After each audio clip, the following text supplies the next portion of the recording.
You're listening to Barely Legal in Web3. I'm your host, Jamelia Greer. On this podcast, we talk about everything at the intersection between legal compliance and Web3 innovation. This podcast is an audio extract from my YouTube channel, where I bring to you in-depth interviews with Web3 entrepreneurs and innovators in Dubai and beyond. If you're a lawyer looking to upskill into Web3, you can check out my website, jameliagreer.com, for courses and our flagship Web3 bootcamp. The bootcamp is 8 weeks long, and I personally teach you about NFTs, cryptocurrency, DAOs, their associated business models, and legal considerations. In addition to classes, you also get a chance to gain hands-on work experience with one of our partner companies. All of the information contained in this bootcamp is based upon my 15 years legal practice experience in the US, China, and Singapore as an associate in a law firm, in-house counsel, and most importantly, as an entrepreneur myself. So if you want to level up into Web3, check out jameliagreer.com. And now, on to today's discussion. Welcome to the next episode of Barely Legal in Web3. I'm your host, Jamelia Greer. Guys, I'm so excited to be in the studio in Dubai today with two amazing guests. Our first guest today is Messaoud Boukoufallah. He is in media and marketing here in Dubai, and he is part of a marketing firm called Embark. Messaoud, welcome to the show. Hey, Jamelia. Thank you for having me. It's my honor to be here. Yeah, and you get the privilege of kind of being like the first on the show. So really? I never know that. You are the first in-person guest for on the show. Wow, that's pretty impressive. Thanks for giving me this honor. Yeah, absolutely. Yeah. And, it's funny because a lot of what we traditionally talk about is like legal stuff in Web3. And a lot of our listeners probably are like, well, what does marketing have to do with legal? And we'll get there. But I wanted to talk a little bit about your journey from Web2 to Web3 and kind of like this trend with marketing and what you see in Web3. Yeah, definitely. I mean, like Web3 been changing our life in too many aspects. So, every 10 years there's a new kind of technology and there's a new trend. And Web3 been growing in attention and growing in technology since I've been in this space since 2017. And I see that there's a huge change from that time to this time. Definitely. There's a huge advancement and it's been changing our life and our economy and shaping it in more better way. Yeah. Yeah. And do you see sort of like, this transition from traditional marketing to more so education? Because it's funny, like I won't say every, but most Web3 projects, they have sort of like an education component. And I think it's interesting to kind of see that transition from shill, which means to sell, to more of education. Yeah, definitely. Because we are very early in the process, like we are super early, like no technology has been growing this fast, and there is like lots of charts that proves this, that Bitcoin and Web3 being like one of the fastest technology in the world. So it's very hard to market something for people that they are ignorant about. Yes. So the most important component is you need to educate people, because people are afraid of what they don't know. As human beings, we are wired to be afraid of the unknown. Yeah. So in the other way is like the more you know about something, the more you would like it and you would, be interested in buying in. So, yeah. It's funny as you say that. I think about my family, like they know nothing about what I do. They know absolutely nothing. It's common, yeah. I mean, if you say Web3, if you were to ask my mom, if you were to call her right now and say, what does your daughter do? She knows I'm a lawyer, but she has no idea about, the space that I operate in. And do you find that like in your circle, I guess in your personal circle, your family circle, do people know much about Web3? Not really. Like sometimes even me, I don't know exactly where I'm going. So I always have this idea that first of all, like from my parents and from my small family, they have no clue about what's happening or what's going to happen. They have serious doubt that it's legal or illegal. So but I'm kind of giving them more assurance that it's kind of legal. Absolutely. It's barely legal. It's barely legal, right? Yeah, it's barely legal. But other people, they think that I'm in some mafia group. Some people would think that I'm doing some shady business. But yeah, it's just crypto now. It's like It's just crypto, right? yeah. I mean, yeah. With the time, you can figure out, but it's too early, and it's like very long conversation to explain the entire thing. Absolutely. Yeah. And even being based in Dubai, there's like this mysterious wonder of what's happening in Dubai with the crypto scene and the NFT scene. And I think, at least from what I've seen, you know, a lot of clients and a lot of people from outside of Dubai, they really have questions about how do I get in and how do I do it compliantly? And I was kind of shocked to see that the first real, I wouldn't say the first, but one of the very early laws or regulations around the space has to do with marketing, has to do with consumer protection. I thought that was so very fascinating. Oh, yeah. Exactly. Because, you know, people have this tendency to go to what's hot and what's trending. You know, people are afraid of missing out, like afraid to be left behind. So I've seen this trend where most of these crypto projects or crypto people, they don't really fundamentally understand what crypto. So it's very risky, like, you know, because if you are afraid to be left behind, that doesn't justify that you just rush and go without any preparation or any fundamental basis on that. So I think that starting with marketing regulation was the smartest move that the government has did, because, you know, to protect people, like safety is first. Like if you are safe, you can learn. Like you still have long time to learn. But if you are not safe, then, you know, you might be risking your career. Right. Absolutely. Yeah.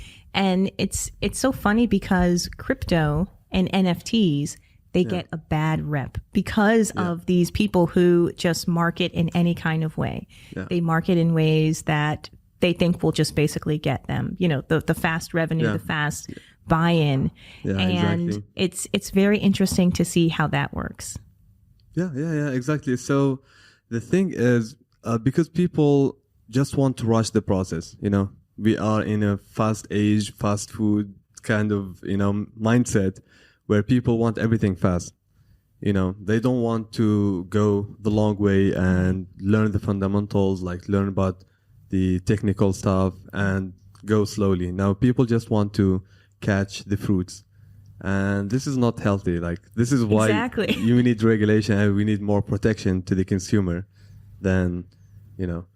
So, yeah, it's like very first priority, because once you have safety, then you still have time to learn more about crypto.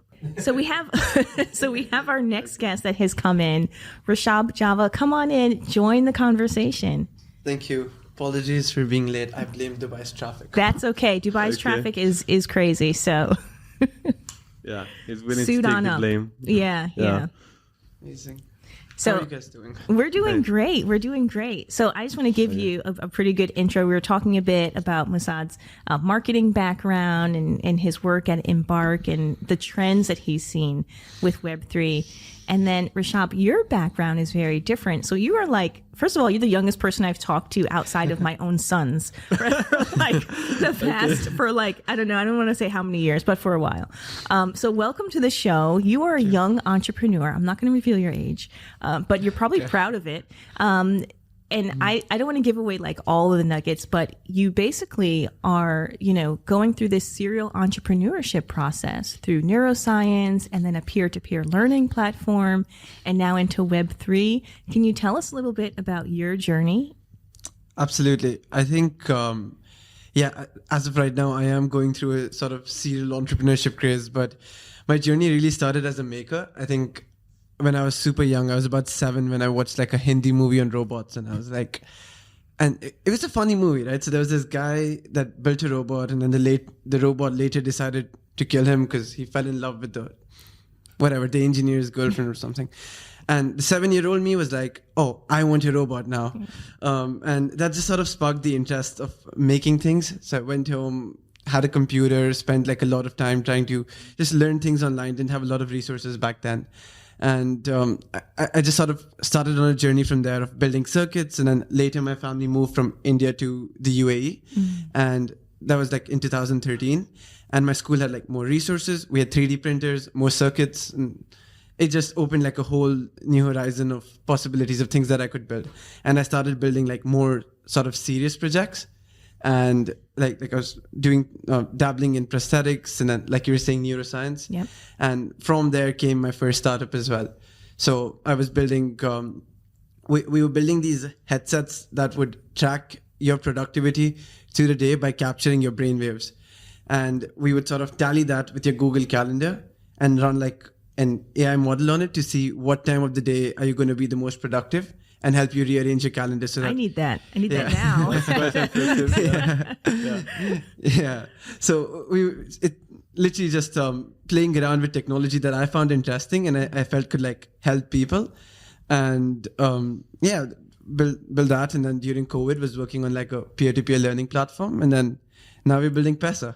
Wow, that's great. amazing. That's great. Like, have you ever encountered this situation where some people are not productive the entire day?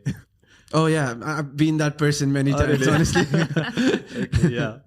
Yeah. That might be quite challenging. Yeah, some days you just don't want to get out of bed. It's today's the day, I'm not doing anything. Yeah. Yeah. Wow. This battle fatigue thing, it's real. Yeah, and it's so interesting because we were talking about education. We were talking about like this journey of learning and how, much of the Web3 industry, they're going through a process where they have to go through a process of learning, and how education and learning is so important to really be successful in this space. And it's interesting to hear you talk. It sounds like you were just hungry to learn. Like you just wanted to know how things work and you dove in. And do you think that's part of the success or part of the process? No, absolutely. I think that is the most important part of like any young entrepreneur or maker, because like just constantly have to be learning, constantly have to be like exploring new fields, because we're just in a space where like I don't know what I want to be an expert in. I don't know what industry is going to be my industry right now. So I'm just in a space where my only responsibility should be being able to dabble in as many different industries as I can, but with the focus of learning as much as I can in that space. So, and that's also why I really like Web3, because I almost feel like because this field is relatively so new, everybody, irrespective of whether they're like teenagers or they're age, super old, everyone's learning in this space. Like, but it's mainly teenagers. That's true. I think in this space, I think a lot of people are young. Yeah. Wow. And it's funny because I think about my journey in Web3, my own journey in Web3 with ByteBow, and particularly the marketing side. So I started off thinking, I'm going to go the traditional way. I'm going to do like Instagram and Facebook and do posts and, and then I'm like, okay, nobody's liking this stuff. Nobody's, and they say, oh, you have to do it for a while. It's been quite saturated. Yeah. It's so saturated. Yeah. But then I got into this space of, I think I was following a guy on TikTok, and he talks about authenticity, and he talks about, it doesn't matter, this is basically what his message is that everyone's saying niche down to be very specific. But if you look at my TikTok journey, I'm all over the place. Right. And people are like, wait, what are you doing? But I think it's part of that journey of learning, right? Like, I don't have to just come on and talk about Web3 and legal stuff, because if I did, I would be bored. I would be bored. Yeah. So you may see me cooking, you may see me like getting my makeup done or like playing with my kids or something. And I think that's, I don't know what your thoughts are about that, Messaoud. Yeah, that's actually great, because like we need more different people, because, this generic kind of, because sometimes when I'm going through TikTok, I'll see the same message or the same information from 10 different accounts. Like, three websites that feel illegal to know. Like, come on, like everyone knows them. So, it's not that catchy anymore. So people want to relate more to people. They say that people don't trust brands, but people trust people. So if I see you, like you are just another human being like me, so you have your social life, you have your family, you are cooking, so I can relate more to you. Like I can feel more comfortable that this person is not only about selling me something, but he's actually sharing his own life. So we can connect on that, instead of being just in the position where you are trying to send messages to people like I am in high position and you are kind of ignorant, so I'm giving you just information. So just sit down and take notes. Take notes, right? Yeah. That's it. I really don't like that type of Yeah, marketing. yeah. Yeah. Actually, nobody actually like it because it's outdated. What about like influencer marketing? When I haven't seen much of it in the crypto and NFT space, but I know it is there, right? Yeah. Do you think that people respond a bit better to that than like this authentic self? Yeah. Actually, the influencer is quite controversial subject because because there is a huge ignorance in the space. Most people, they don't understand actually about the crypto and Web3.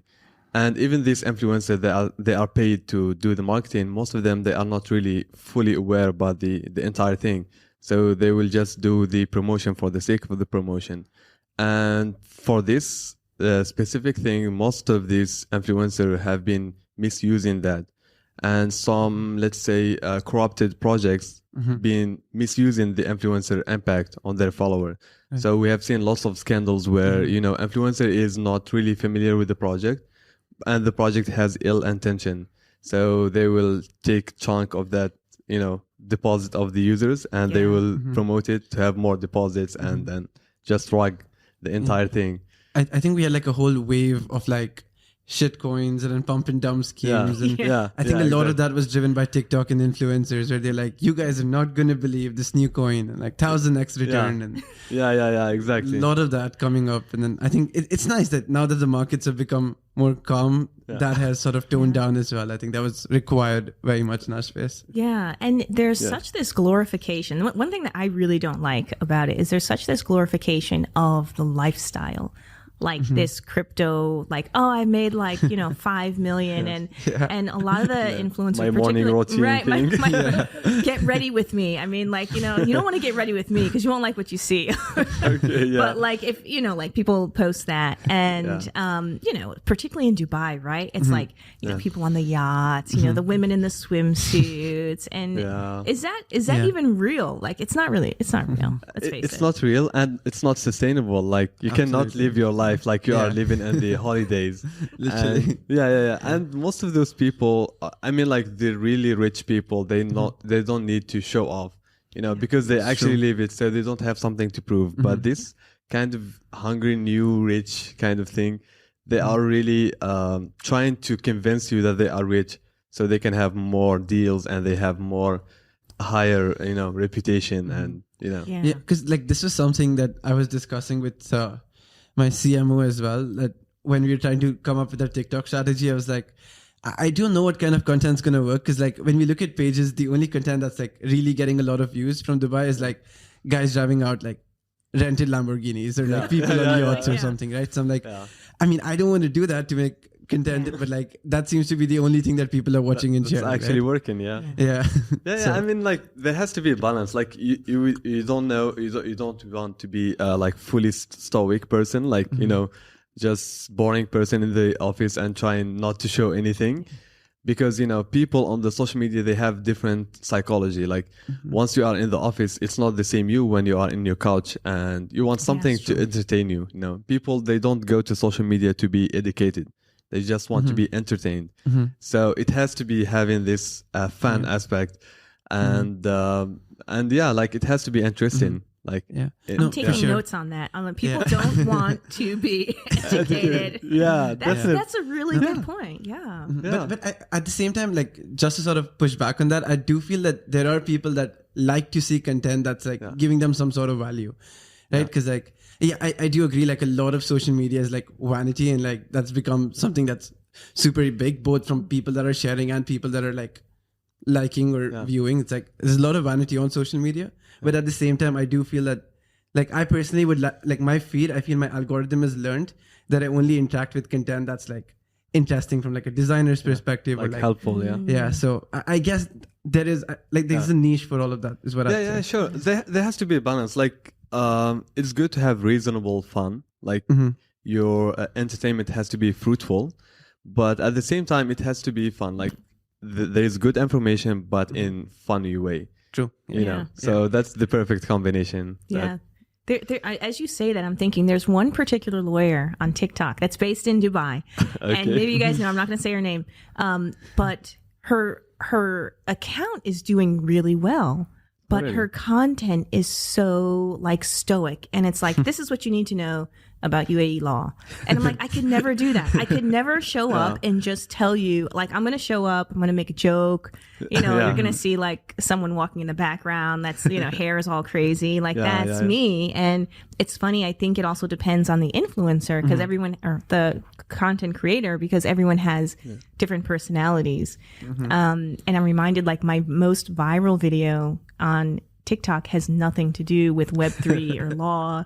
It's just American girl arrives in Dubai airport, you know, and that she's greeted by customs, and my hair is crazy and everything, and people thought it was funny, so it just, you know, went viral. But it's just interesting. What you never know what people are attracted to. Yeah. Actually, that can give you a hint about where people are interested in, you know, because if I want, let's say, something purely educational, or want something like technical, I can have other resources to do that. Like if I want to know this law, I will download the PDF and read it, and to ask like professional, like not just to find it on the TikTok, because the thing about TikTok, if you are relying on the social media in general to have your technical stuff, then you are screwed.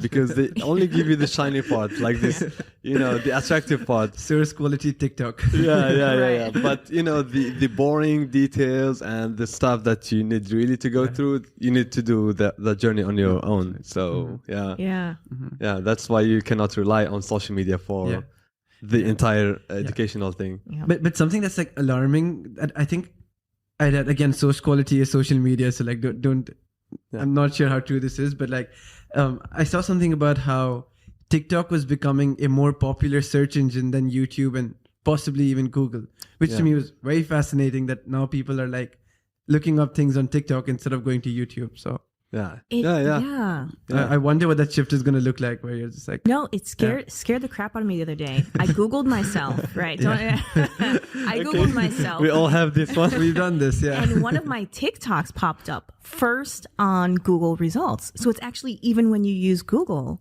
Oh, really? it's really fast. And I was like, wait a minute, I don't want to be known for this. Wait a minute, let's tailor American this content. girl arriving in Dubai. Right, I'm like, no, go back to the you know, the Fortune magazine article or something, you know. But so you're right. It is very good with the SEO, and in both ways, whether you're searching in TikTok or whether you're searching in Google. So what, I mean, as an entrepreneur, I mean, what is your strategy for Paisa? And you mentioned a little bit about trying to get out there. What are you thinking? I think, to clarify, it's like, what are we trying to do with social media with Paisa, right? Yeah. So I think Sami, he's in charge of that. He takes care of that. I think what's important right now for us is that pushing a lot of content out, because we just started our channels recently. I think we went live on like Facebook, Twitter, LinkedIn, Instagram, TikTok, pretty much all of them, right? All at once. And I'm not sure if that was the best idea, but like, he's been working overtime, but like, we've been trying to like be really consistent with the content. And like I was saying earlier, I think we're trying to like bring in like a mix of content that actually is providing value. So like, we put out blogs almost every alternate day or every day, which are like how to manage your money better, or how to take some not financial advice, but like what you can do with your money. Lawyer in the room.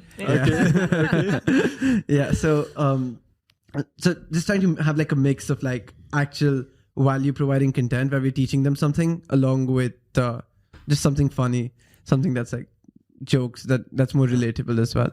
And who's doing the funny stuff? Are you doing the funny stuff, or is your CMO doing funny stuff? I think it's a little bit of like a mix. We brainstorm together. Okay. Yeah, like sometimes I'll just call him and like, hey Sami, I had this idea, I think this would be funny.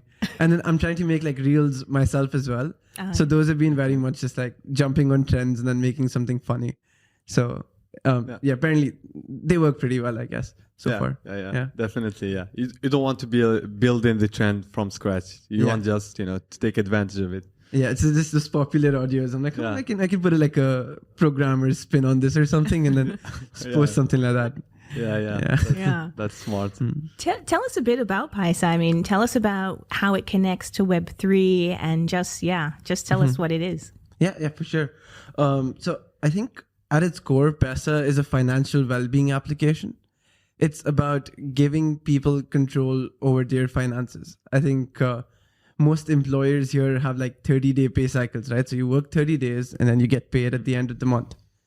But that's quite restraining because a major part of UAE's, in fact, global population has far more frequent cash needs, right? Yeah. But you're restrained to waiting 30 days to get your paycheck.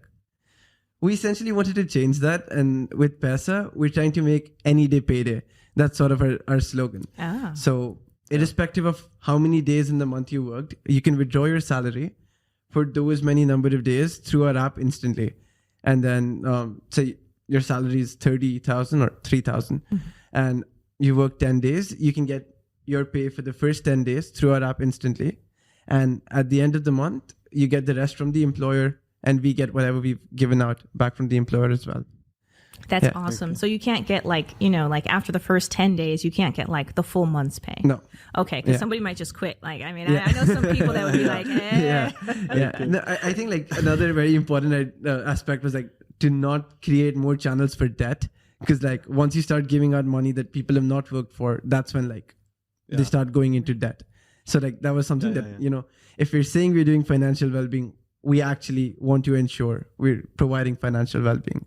Wow. Yeah. My son's listening to this. So it's like advanced kind of salary. In some sense, yes. But at the same time, it's like advanced only for the period you've already worked. Okay. So like basically, it's like we're processing data that companies only process at the end of the month on a daily basis. So instead of waiting till the end of the month to process payroll data, commissions, etc., we're able to do that every day. And then give employees a channel through which they're able to withdraw that money, essentially. It's an amazing idea. Cool. That's cool. That's cool. I wish like more employers will listen to that. Yeah. Because especially in this economy, I mean, I think, I've lived in China for a period of time. Right. And I do feel like in Dubai, for some reason, like there is like this omnipresent, like, anything can happen at any moment, right? So like, someone can get sick or whatever, and then people need cash. And then this app will allow you to kind of like draw at least on the salary for the days that you've already worked. So that's pretty cool. And it's like instant gratification machine, like because once you are working, then there will be hard days in work, Absolutely. But if you see that you can take that, the day salary, that will be like very motivating for you because I am working hard, but I'm getting rewarded for that. Instead of, working hard for, let's say 20 days, 25 days, you are feeling bad, very down. And then randomly at the end of the month, you will receive your salary. So that will not make up for the entire 30 days of hard work. No, absolutely. I think like you work hard the whole day, you get into your car and then you're out of gas. Or the car's AC is not working. And then you don't have cash to like get the AC fixed, right? And like, so those are like some of the stories that we've been seeing. Like people wanted to spend on, say, getting their gas tank filled before prices increase, or getting their car's air conditioning repaired. And then they're like, oh, I'm going to have to wait till the end of the month. But instead, they're just sort of withdrawing through Pesa. And then there've been like cuter stories as well, where this guy just wants to take his wife on a date. So he's like, I got an advance to Pesa. I took her for a fancy dinner. I'm like, sure. Or, worst case scenario, the new PS5 game drops. You don't have your money, right? What are you going to do? You just out and get your cash. And as humans and, as animals in general, we have this instant gratification bias. Like if you have instant gratification, then you will, connect this work to this reward. So it will be like very motivating. Instead of being just working, and then you have the gratification at some random time later, then this will not feel like real reward. Like they will feel like two separate things. But in reality, they are not. They're supposed to be with each other. Absolutely. So if I work for a day, then I would love to receive my salary at the end of the day. At least I can know that it's there if I want to withdraw it. Literally, So true. It's just about control at the end of the day, right? Like it's your money. Because you've already worked for it, you should be able to control what happens with it and not have to wait till the end of the month. So I think an interesting perspective that we heard from someone using the app was like, now that I'm using this, I feel like after I work a day, I'm loaning my salary of that day to the employer to the end of the month. Because technically he has earned the money, right? Like he deserves it. Yeah. It's just because of how the companies, and I don't blame businesses, right? Like that's just how the cash flow works. And that's why they have to wait till the end of the month to settle it. But it was just like an interesting perspective. And I think people are realizing that. And I feel that connects to a lot of the Web3 values as well, of giving people the control back over the economy. Yeah. Okay, when you're done with this app, I need you to work on something else, which is the rental payment system in Dubai. So this whole idea of one check for the year is a great example of how businesses or sometimes landlords take advantage of the time of money, right? So if you pay your rent on January 1st for the whole year, right, you've lost interest on 11 months of money. And it's huge. And I don't think, I mean, like, I've never seen it before. Like, for me, that was like one of the most startling thing. And, you know, I mean, in some economies you have, in China they call it Yayi Fusan, which means put 2 months deposit and then pay 3. And it's okay. Like, okay, it's kind of like a little bit more palatable. But what are your thoughts on that? I mean, that's kind of a financial conundrum to just give a year's worth of rent. No, honestly, I did not know that happens, and that's probably attributed to my not having to pay rent to That's this. the next project. That could be like easily replicated to this. True. Yeah. But I think in the most cases, like it's 1 year deposit, but some other agencies are offering really flexible kind of things. Like for example, for my rent, I'm renting with Better Homes. Give them a Shout plug. out to Better Homes. Shout out. So it's very flexible where you only pay for that month. Like it's yearly contract, but you only pay for that month. That's that's not really. You should have told me this, man. Oh really? Okay, I told you now. Get Better Homes. Better Homes, guys. Okay. Better rent. But I think it's quite interesting because like in Dubai, as you mentioned before, people are living very unstable life. Like everything, like every day in Dubai, you have the potential of, you know, your life shifting from some place to another place. Like something can happen, like you can find new thing, like you can find new job, like God forbid if accident happened to you. So you want to be in the safety where you can have some, you know, comfort of money besides of you. So if you give your, you know, that big chunk of 1 year rent in advance, then you are not protected the entire year. Like the entire year you are being vulnerable and you are not sure if you can make it or not. You're definitely not getting the money back. No one's going to give it back to you. You've got like some other big payments as well, right? I feel school fees, if you're not paying at once or twice, is also, it increases if you want to pay in installments, right? School fees, you know, you're right. I mean, it's tough out here in Dubai, particularly raising a family, you know, all that quite hard. It's quite hard. Yeah. And the thing, you are not really stable. Like you don't know if you are staying in Dubai or live in Dubai. So you cannot really commit to this 12-month kind of thing. So I might be renting with you like for 6 months, but I get, you know, another job offer or my business is shifting to, let's say, to Singapore or another country. Yeah. So what will happen in the next 6 months? Like, can I get a refund? That money's gone. Probably not. It's gone. So it's good to live day by day. Right. You know? At least month by month. Exactly. Yeah. And I wanted to touch upon another point that you made about this instant gratification. Yeah. Because if you look at the business model of many NFT projects, right? NFT projects, at least, you know, last year, you know, things have changed a little bit this year, but towards the end of last year, everything was so much of, you know, we're going to launch, we're going to mint, right? We're going to collect the revenues, and then we're going to start to work on our roadmap. Right. So the instant gratification is, you know, we've created these NFTs. You're going to purchase them. We're going to receive the money, and then we will do the work. And then for those of you that are watching that aren't familiar with the term rug pulls, you know, a rug pull is essentially when, you know, that project is launched, it's minted, the roadmap is in place, but those items on the roadmap don't actually occur. Yeah. And the money is gone, and the NFT holders receive nothing. The team will disappear. Yeah, the team will disappear. I've worked. I won't say so many, but I've had a few clients or potential clients contact me and say, you know, I was working on this team. I was part of the you know, be an artist or a developer, and everyone left me, right? I didn't know this was going on, you know? Yeah. And I guess that's part of this whole vibe of instant gratification. So I wanted to talk a little bit about that. What are your thoughts? Yeah, definitely. I mean, like, because as human beings, we are very emotional. Like, we are very, our emotion control us more than we think, like in way more than we think, because we have this kind of emotional milestones. Like, for example, if you are creating a project, then the first thing has to be utility. Like, as you mentioned before, you are solving a problem. Like, there is a problem, there is a solution, and you're working on it. But you know, once the reward becomes the only target, then people, what they will do is they will raise funds. They will try to fund the project, and they try to find investors, to try to find, you know, buyers. And the last thing that they will think about is the actual solution or the utility to the project.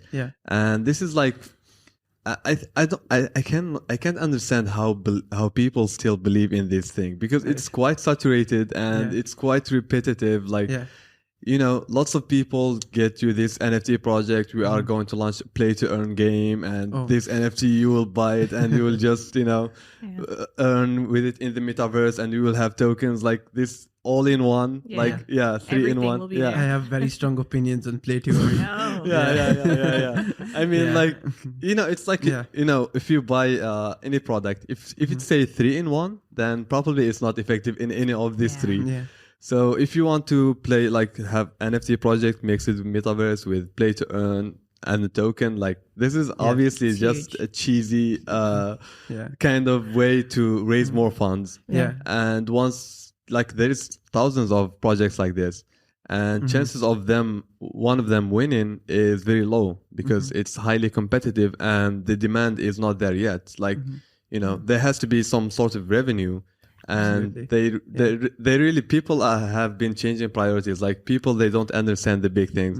Some people want just the instant gratification. Like, I've created project. I'm serial entrepreneur. I've been like, I get what you're saying. In different NFT projects. Like building a startup or building a project at the end of the day is hard, right? And like that's why you're working towards milestones. You're working towards things that would provide you gratification. Now, if that's coming from a good place where you're driven by like wanting to solve a problem, then you have more motivation to keep going.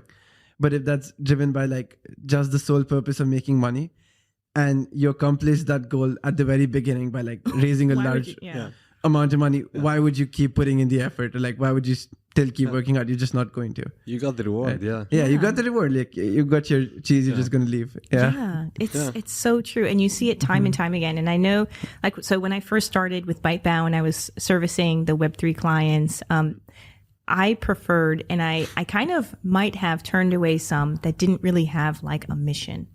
Right. So if there's no mission, if there's no like real purpose of actual the project, solution, an actual solution, and be like, I don't know about this, guys. I don't know if it's too revenue driven, if it's just like, we're going to launch this, we're going to take these monies and we're going to go do that. It's too early for that for many projects. And so, you know, if you're, you know, if you have a mission for supporting women or supporting underrepresented populations and things like that, okay, that's cool. You know, let's see how we can do that.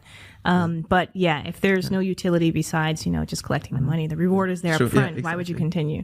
Were there any NFT projects that you guys found interesting or sort of maybe even invested in? I have some favorites. I'm not going to say yet, but go ahead, Messaoud. For NFT, it's quite tricky, you know, to discuss it publicly, because the ideas are very cheap. They say that ideas are very cheap, but, you know, to apply this idea is the interesting part, because many of these NFT projects, they will have big claims, like, we will solve this problem, we will solve this problem, we will solve this problem. I know that you can say that, but can you actually do that? Well, like, what's the qualification or like, what guarantee that you can actually solve that you are claiming to solve that? But, you know, it's like, you know, creating a new sports team, like, you know, and you want to compete in the big sport events. So you might say we will train in more international way. We have professional trainers with the latest technology, with the latest material. We can all relate to that. But can you compete in the market? Like, yeah, that's what make it very tricky. And it's only the time that can, make difference between the good and the bad projects. So yeah, there is lots of standards that you can judge the project in, mainly on the team, because you need to trust people, not to trust the ideas, because ideas are quite cheap. But people, like if you have someone who is has proven track of success in different projects, then you can say that this person is not kind of clown who just want to prove himself or trying to be the next popular thing on social media. Right. So yeah, and there are a lot of clowns. Yeah. I said that. Like 4 names popped to my head at once. Like, yeah. So you can actually trust him with the project. Yeah. Yeah. So I think that it's more about the team and the concept. Yeah, definitely. I have a favorite. So I I'm a lawyer and worked for a number of NFT projects. And so I won't name them, but the one that I like that I only dipped into for like a quick minute is Meta Angels. So it's women led. Shout out to the women. The concept is you purchase an NFT, right? And it gives you access to a special channel on the Discord, which is a wishing well. You're going to like this. And the wishing well, you basically can go into the wishing well and you can say, I need X, whatever your wish is, whatever it is that you need, right? And the community, you don't wish for your ex. Well, yeah. God, please no. Please no. Okay. Take that out of the universe. But that could be a wish too. Right. Okay. Oh my gosh, so dark. This took a dark turn. Yeah. But you basically you put a wish in. Like say you're saying like, okay, my car broke down and I need a repair. I need to borrow like $500 for the week. And someone else who's an NFT holder will answer your wish. And so they're global. They're like all around the world. And it's men and women that are in there. But 9 times out of 10, someone will answer your wish. And it could be something like, we ran out of milk. We live in London on the east side. And, I can't go out because my leg is broken. And maybe somebody will like, buy some groceries for you and send it to your house. And I'm like, that's lovely concept. That's it's awesome. Like supportive community. Yes, a supportive community. So I borrowed one for a period of time and I used it and I had my wish granted within like 24, 48 hours. Wow. Yeah. Yeah. And so once I got my new Gucci clothes, I was all set. Yeah. No. Okay. I was gonna ask, can we ask what your wish was? Yeah. No, I actually asked for assistance with my business. So I asked for someone to advise on like the pitch deck and for funding because I was thinking about funding at the time, and I eventually ended up like not doing it. But there were so many people who had expertise and were knowledgeable. That's like, oh yeah, I work in this particular accelerator, or I have connections with these VCs. I can take a look at it and tell you what you need to tweak. That was pretty cool. Yeah, that's great. Yeah. Like it will save you lots of time and effort. Yeah, for sure. And give you this sense of belonging to some sort of community. Yeah. Which is like human basic need, to feel appreciated and supported. Some like humans. no matter what happens. Yeah, that's it. Some humans. Just kidding. Not me. No. Yeah. Yeah. I'm guessing you're wondering what NFT projects. Yeah. I think some of my favorite influencers, when they launch projects, I really like those. So Logan Paul, he has a collection. I think he released 99 NFTs, and then he had like a beautiful story behind each of them. And I think they were utility tokens. So with some of them were just like a one-off, become a collector, become a part of his community. But like some had some more utility to it, where you could be on his podcast or something like that. Yeah. And I just like the concept and like the stories and the narratives he created behind each NFT. I thought that was pretty cool. But I think one project that like had more of that was not so much about like an art and a narrative, which I thought was an interesting concept, was something being done by like an Israeli company. They I think they're an incubator for teenage-owned startups. And what they were doing was, if you're a teenage-owned startup, you can post a video on their platform, and the video is used to like mint NFTs, and people can buy those NFTs to invest in your business. And then the story, like what their thesis essentially was that if you use the capital that you raised to the NFTs and the startup takes off, then the value of the NFTs is going to increase as well. So the people investing in you early are going to make some money on it by like having a piece of like the origin story behind the company. So, and in the process, they were obviously supporting teenage entrepreneurs. So I was all for it. I think that was a pretty cool project. You jumped in on that one. Yeah. That's awesome. Yeah. I believe like it's more about having actual utility. Like as you mentioned with the Meta Angels and the famous example of the Bored Ape Club, where it's like actual community, because this Bored Ape Club, they meet every month, I believe. Yeah, and sometimes even every week. In this yacht kind of party, and you meet with back to the yachts. We meet like with actually like-minded people. Like it's just an access like ticket to give you access to this community. So it's not. So some people think that it's only about the JPEG. It's only about the picture of the monkey, but it's not about that. That's just only the ticket. Let's say, for example, if you are attending some huge concert. And you buy a ticket, and this ticket is like quite expensive. Let's say, $10,000. So people would think that it's only the picture of that ticket. So obviously it's not. It's the access that give you. So most of this kind of clown projects, they think it's only about the artwork. The artwork. But it's not like that at all. Like, so they want to give you like, we have better art than the Bored Ape, but do you have better utility? Like, or you don't have utility at all. Sorry, just plugging Pesa in here. We have like an NFT collection that we plan to drop down the line as well.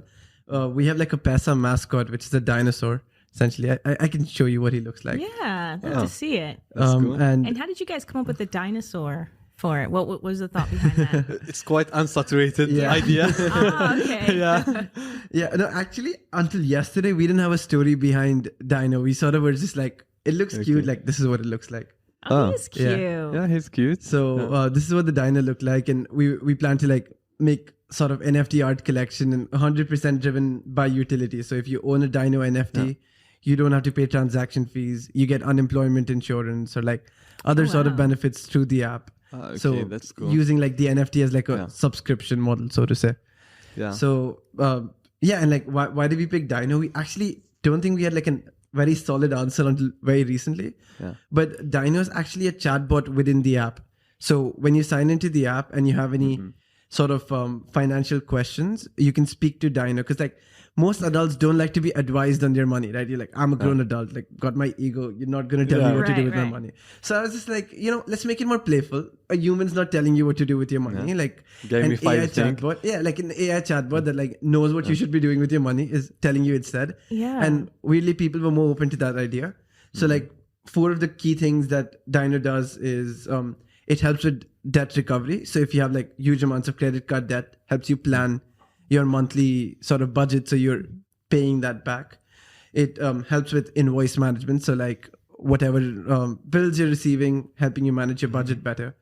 Then some neo banking features where you're able to transfer money to like friends and family, kids, or like maybe back home. And then also helps with offers and discounts. So what we want to build is say you're going out to eat and you just go like, hey Dino, I'm going to eat at Burger 28, for example. And he's like, oh, yours is 50% off. I found this online for you. Oh, wow. So it's able to help you that's cool. better manage your money. So debt recovery, invoice management, neo banking, and offers and discounts. So that was DINO. Dino. Oh, that's where Dino comes from, basically. I was following there. I was watching the letters. I was like, hey. That's quite impressive. Is it on the App Store now? Like, where can people find it? They can actually find it on the App Store. We launched just 2 weeks ago.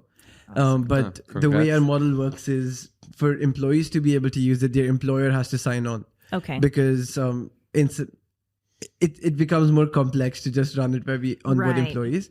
It's just safer to work with the employer instead. It's B2B to C, but right now to be onboarded, you need to make sure your employer's on board. Guys, call your boss now. Yes. Okay. Call your boss. Tell her to get it. Tell her. You need more dinos. Her. Get Pesa. Messaoud, we've got a few minutes left. Tell us about Embark. Tell us what's next, and what do you want the listeners to know? Yeah, sure. So at Embark, we are, you know, we are trying to be different kind of agency. So we are not there only just to catch the FOMO or to catch the trend, as we mentioned before, because lots of agencies are trying to be just trend catchers. They don't have any experience in that, and they don't have any relation with the Web3 and the crypto zone. Just only because it's popping now and it's trending, they want to catch the trend. So for me, for example, I've been in the crypto space since 2017, so I have expertise in that, and also my team have also like that. So it's not only about trend catching, and as we mentioned before, the person who loves to walk will walk further than the person who loves the destination. So yeah, exactly. So this is why we have this mission of helping crypto projects and Web3 projects to achieve growth, because we call ourselves Embark, the growth marketing agency. And this is what we are specialized in. Like, we have the award for the best growth marketing agency back in the Crypto Expo in March. So because there is a big gap between good projects and the good investors. So people want to find projects to invest in, and projects wants to find people or to investors to invest in their project. So we can help to fix this gap. And even these projects, it's not only about, marketing solutions or marketing services. Even we provide the entire stack of that, like starting from traditional marketing to digital marketing, influencer marketing, community management, you name it, we have it. Oh, wow. Yeah. So yeah, it's like, if you came to us, you don't need to go anywhere else. Like, you will find everything in one place. Do you have lawyers? Not yet. I mean, like, we are finding Not yet. Yeah. Yeah. Okay, we'll talk after the show. No. Yeah. Okay. Sure. I would love to hear that. So now we have lawyers. Yeah, great. Okay. Yeah.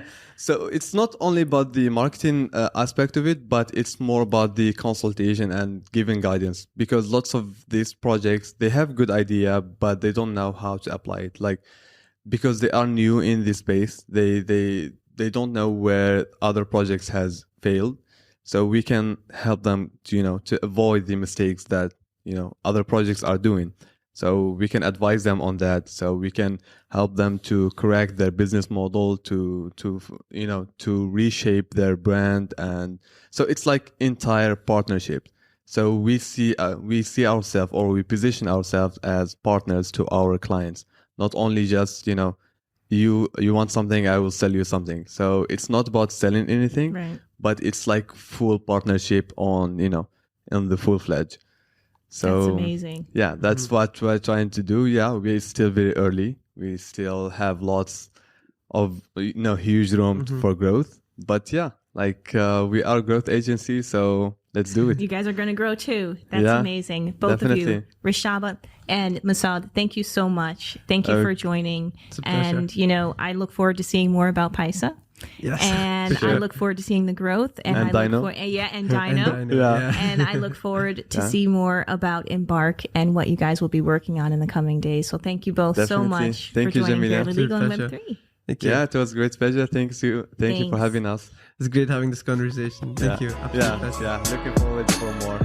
Yeah. Yeah.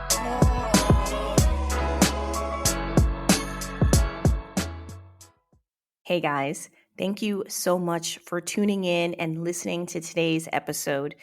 I appreciate when you guys tune in and the time that you take to listen to the show and support us. And I have one thing that I'd love for you to do that would really help us out, which is rate the show. If you've enjoyed it, make sure you rate it. You can do it on whatever platform you're listening on. That would do wonders for us.